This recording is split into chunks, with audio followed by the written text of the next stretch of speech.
Armadores de cerco sosteñen que si hai xarda no mar e non hai que recortala nun 70% no 2026.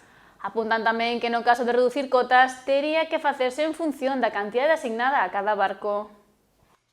As propostas de cotas realizadas polo ICES, o Consello Internacional para a Exploración do Mar, a Unión Europea para 2026 non son moi favorables para o sector pesqueiro galego. Inclúense recortes en especies relevantes para a flota cerqueira que repercutirán de forma negativa na actividade. O que vai a repercutir é a rincha.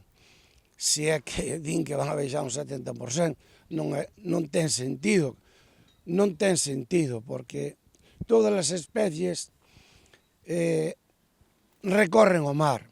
Un ano hai unhas poucas menos, a máis esta especie, que é unha especie que anda por todo o mar, vai facendo un recorrido máis ou menos como o atún, porque estuera tamén no Mar do Norte, alá nas Islas Shetlands, alá contra Noruega, había rinchas amoreas, que eu pensei que por aí, por ese mar non as había, e había o mismo que aquí, e veñen facendo un recorrido por todo o mar.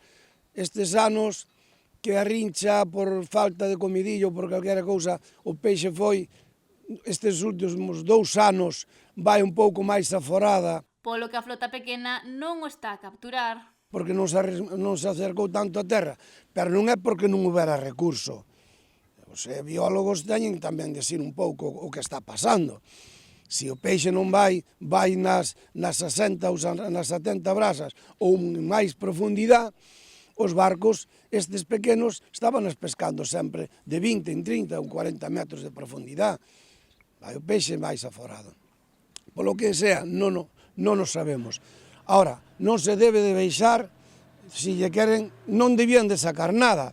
E outra, a quen lle tiñan que sacar, será os que máis teñen.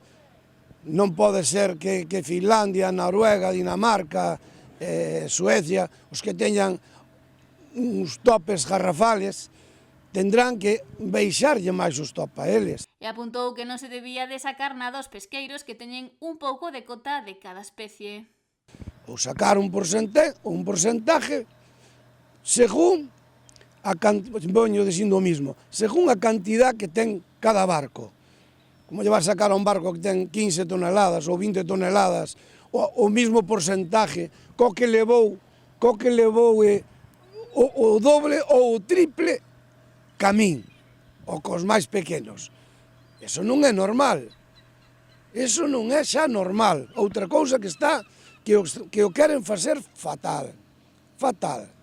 Outro tema no que afondou foi a implantación da eólica mariña. Que poden competir os barcos de arrastre aquí. Non é así. Os barcos de arrastre para competir no mar, cos eólicos tamén en zonas, que son casi sempre son bancos donde máis produce, donde máis recursos hai. Os eólicos teñenos que levar á beira de terra. A beira de terra, donde hai pedra. Donde hai pedra, non onde hai playas. Teñenas que poñer en orilla mar, donde hai pedra, que fai vento suficiente durante todo o ano e non molestan a nadie. A nadie. Xa que apuntou que desta forma se poderían poñer máis eólicos e sen molestar os pesqueiros.